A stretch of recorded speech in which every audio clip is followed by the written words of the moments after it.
I remember the night clearly because nothing about it felt strange. That's the part that bothers me most. If something had felt wrong, if the air had been heavy, if the room had felt off, if the conversation had felt forced or unnatural, I would have something to point to. A warning sign, a detail, a signal. But the night felt normal in a way that now feels unsettling in retrospect. He came over in the evening. I heard the knock, I opened the door. He stood there the way he always did. Relaxed posture, familiar face, the same tired expression he always wore after work. He joked about the stairs, about parking, about how my place always smelled like coffee, even at night.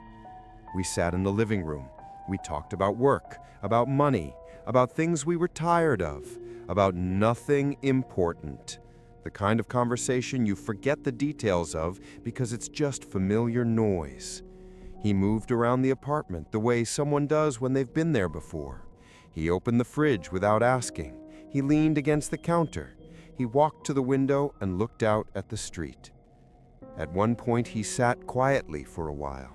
Not awkwardly, not strangely, just present. We didn't argue. We didn't talk about anything heavy. There was no emotional moment, no tension, no strange behavior, nothing cinematic. When he left, he said he'd call me the next day. Normal goodbye, normal tone, normal night. I went to sleep without thinking about it. The next morning, I texted him. No response. By afternoon, I called, straight to voicemail. That wasn't unusual.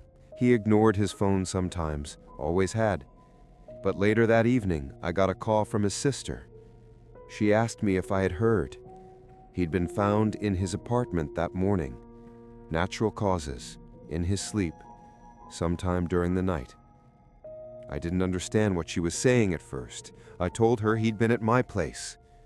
There was a pause, a long one. Then she said my name slowly. He didn't go anywhere last night. She told me the paramedics estimated the time of death around midnight, the same time we had been sitting on my couch. I told her she must be wrong, that he had been at my apartment, that we talked, that I saw him, that he sat in my living room, that he opened my fridge, that he stood at my window. She didn't argue. She just said, very quietly, "That's not possible." After the call ended, I walked through my apartment. Nothing was out of place. No extra glass, no sign of a guest, no trace of anyone else. But the space felt different. Not haunted, not heavy, just wrong in a subtle way. Like a room that remembers something you don't. I sat on the couch where he had been sitting. I tried to remember details, the exact words, the exact jokes, the exact sequence of conversation. And I realized something disturbing. I could remember the structure of the night, but not the specifics. I remembered that we talked, but not what he said. I remembered that he laughed, but not why. I remembered his presence, but not his voice. Like my mind had filled in the shape of him without holding the content. Over the next few days, the memory started changing. Not dramatically, softly, the way memories blur naturally. But one thing stayed solid, the feeling that I hadn't been alone that night. Not the belief, not the logic, the feeling. And that's the part one can't explain away. Because grief can create illusions. Stress can distort memory. Shock can rewrite perception. But it doesn't create physical certainty. It doesn't create spatial memory. It doesn't create the feeling of another body in a room.